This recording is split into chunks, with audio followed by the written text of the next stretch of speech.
সেহরি খাওয়ার পর থেকে সারাদিন উপোস থেকে সূর্যাস্তের পর কিছু মুখে দিয়ে রোজা ভাঙা, যা ইফতার নামে পরিচিত।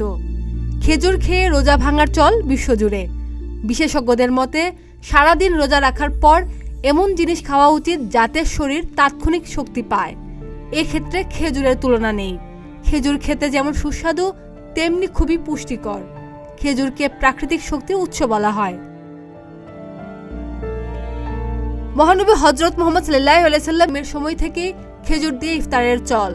রাসূলুল্লাহ সাল্লাল্লাহু আলাইহি সাল্লাম বলেন, তোমাদের কেউ রোজা রাখলে খেজুর দিয়ে যেন ইফতার করে, খেজুর না হলে পানি দিয়ে, নিশ্চয়ই পানি পবিত্র। সূত্র তিরমিজি ও আবু দাউদ, আলফিয়াতুল হাদিস 562। মহানবী হযরত মুহাম্মদ সাল্লাল্লাহু আলাইহি সাল্লাম নিজে খেজুর ও পানি খেয়ে ইফতার করতেন। মিষ্টান্ন, ফল, বিশেষত খেজুর খেয়ে ইফতার করা সুন্নত। যদি তা সম্ভব না হয় তাহলে যে কোনো হালাল খাবার খেয়ে, এমনকি শুধু পানি দিয়েও ইফতার করা যায়। তিরমিজির আরেকটি হাদিস 632 নম্বরে রয়েছে। আনাস বিন মালিক রাদিয়াল্লাহু তাআলা আনহু বর্ণনা করেছেন, রাসূলুল্লাহ সাল্লাল্লাহু আলাইহি সাল্লাম নামাজের আগে কয়েকটি কাঁচা খেজুর খেয়ে ইফতার করতেন। যদি কাঁচা খেজুর না থাকতো তাহলে শুকনো খেজুর দিয়ে, যদি শুকনো খেজুরও না থাকতো তাহলে কয়েক ঢোক পানি দিয়ে।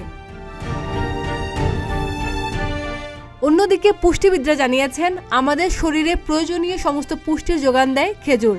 এ ফলটি খুব সহজেই হজম হয়। এতে থাকে প্রচুর পরিমাণে কার্বোহাইড্রেট।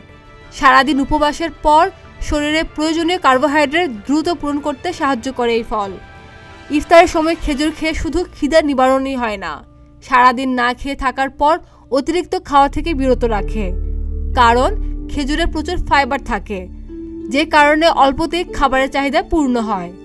এছাড়া দীর্ঘক্ষণ উপবাসের পর শরীরে তাৎক্ষণিক শক্তি বৃদ্ধি করে খেজুর।